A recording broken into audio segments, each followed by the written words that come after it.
منازل کربلا، نواسۂ رسول، جگر گوشہ بطول، حضرت امام حسین کا مدینہ منورہ سے کربلا تک کا سفر۔ 60 ہجری 27 رجب اپنے نانا حضرت محمد صلی اللہ تعالیٰ علیہ وسلم کے روضہ مبارک پر آخری حاضری دینے کے بعد امام حسین شہر مدینہ چھوڑ کر مکہ کی جانب چل پڑے اور 4 شعبان کو مکہ پہنچے اور 8 ذی الحجۃ الحرام کو مکہ سے کربلا کی طرف چل پڑے۔ اس سفر میں حضرت امام حسین نے تقریباً 20 جگہوں پر سٹے کیا۔ ان میں سے چند مقامات جہاں پر کچھ واقعات پیش آئے ان کی ہم کچھ تفصیل جانیں گے۔ پہلی ڈیسٹینیشن بستان بن عامر کراس کرنے کے بعد جب امام حسین رضی اللہ تعالیٰ عنہ دوسری منزل صفا پر پہنچے تو وہاں پر آپ کی ملاقات عربی کے ایک مشہور شاعر فرزدق سے ہوئی جو بائی چانس کوفہ سے ہی آ رہا تھا۔ آپ نے اس سے کوفہ کی سچویشن کے بارے میں پوچھا تو اس نے کہا، اے نواسۂ رسول، ان کے دل تو آپ کی فیور میں ہیں لیکن ان کی تلواریں آپ کے اگینسٹ ہیں۔ امام حسین رضی اللہ تعالیٰ عنہ کا تیسرا سٹے ذات ارق نامی سنسان اور ویران جگہ پر ہوا، جہاں ایک شخص بشیر بن غالب نے امام حسین کے قافلے والوں کو ٹینٹس لگاتے دیکھا تو وہ بڑا حیران ہوا۔ پھر اس نے آ کر امام حسین سے ملاقات کی تو دوران گفتگو امام حسین نے اسے اپنے سفر کا مقصد بتایا اور ساتھ اپنی شہادت کی خبر بھی دی۔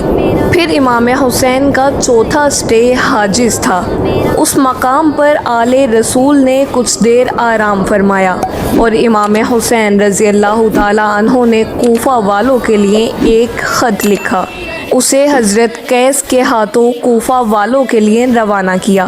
پھر 5ویں منزل باز العیون اور 6ٹھی منزل خزیمیہ کو کراس کر کے امام عالی مقام جب 7ویں منزل زرود پر پہنچے تو آپ کو زہیر بن القیس نامی شخص ملے جو کہ حضرت عثمان غنی کے قریبی لوگوں میں سے تھے اور حج ادا کر کے آ رہے تھے۔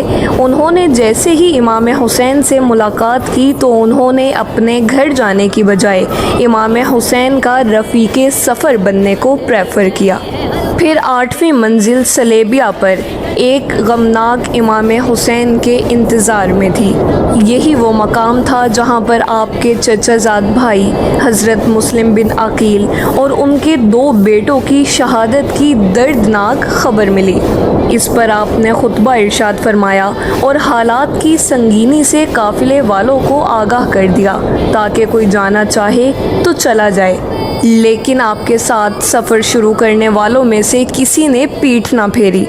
مشکلات میں اضافہ اور سفر دشوار ہوتا جا رہا تھا کیونکہ ابن زیاد گورنر کوفہ کو امام حسین کے آنے کی خبر مل گئی تھی اور اس نے اپنے بہادر اور ماہر کمانڈر حر کو 1000 کا لشکر دے کر امام حسین کو گرفتار کرنے بھیج دیا۔ امام حسین رضی اللہ تعالیٰ عنہ زحالہ، بطن عقبہ اور شراف سے گزرنے کے بعد جب اپنی 12ویں منزل سرات پر پہنچے تو آپ کا سامنا حر اور اس کے 1000 کے لشکر سے ہوا۔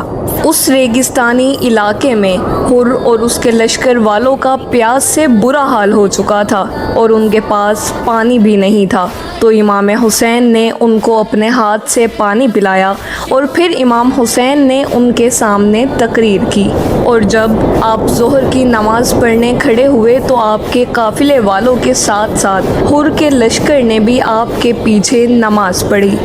اب 13ویں منزل قادسیہ جو کہ ہے ٹرننگ پوائنٹ۔ اب امام حسین رضی اللہ تعالیٰ عنہ کو جانا تو کوفہ تھا لیکن آپ نے راستہ تبدیل کر لیا اور آپ کربلا کی طرف چلنا شروع ہو گئے۔ امام حسین اپنی منزل شہادت کی طرف سفر کرتے ہوئے مغیثہ، عزیب الحجانات، بیضہ، ذو حسم کے بعد جب 18ویں منزل قصر بنی مقابل تک پہنچے تو شام ہو چکی تھی۔ آپ نے رات یہیں گزاری اور جب صبح امام حسین یہاں سے روانہ ہوئے تو آپ کی زبان پر انا للہ و انا الیہ راجعون کے کلمات جاری تھے۔ آپ کے بیٹے علی اکبر نے آپ سے یہ کلمات پڑھنے کی وجہ پوچھی تو آپ نے فرمایا کہ بیٹا ابھی میں نے خواب دیکھا ہے اور اس میں ہماری شہادت کی خبر دی گئی ہے۔ تو آپ کے شہزادے نے پوچھا اے بابا جان کیا ہم حق پر نہیں ہیں؟ تو امام حسین نے فرمایا کیوں نہیں؟ تو پھر آپ کے شہزادے نے بہادری سے جواب دیا کہ پھر موت سے کوئی ڈر نہیں۔ اب امام حسین کا سفر شہادت، سفر بقائے اسلام اپنے اینڈ کو پہنچنے لگا تھا۔ بس 2 سٹاپس باقی تھے اور پھر وہ ساری باتیں حقیقت ہونے والی تھیں جو بچپن سے آپ کی شہادت کے بارے میں مشہور تھیں۔ امام حسین جب اپنی سیکنڈ لاسٹ منزل نینوا پر پہنچے تو آپ کی آنکھوں کے سامنے وہ سارا منظر گھومنے لگا جو آپ اپنے والد سے سنا کرتے تھے۔ ابھی امام نے تھوڑا ہی فاصلہ طے کیا تھا کہ ایک ریگستانی میدان نظر آیا۔ ابھی وہ سارا قیامت خیز منظر آپ کی نظروں میں گھوم ہی رہا تھا کہ حر اپنے لشکر کے ساتھ ایک بار پھر آپ کے سامنے آ گیا اور اس نے بتایا کہ گورنر کوفہ ابن زیاد نے مجھے خط دیا ہے کہ آپ جس جگہ پر بھی ہوں آپ کو روک لوں اور آپ کو ایک ایسی جگہ پر ٹھہراؤں جہاں پانی وغیرہ کچھ بھی نہ ہو۔ اور بالآخر آپ کا سفر اپنے اختتام کو پہنچا اور 2 محرم کے دن ابن زیاد کے حکم پر اس چٹیل ریگستانی میدان میں پورے قافلے اہل بیت نبوت اور ان کے اصحاب کو اس 1000 کے لشکر نے روک دیا۔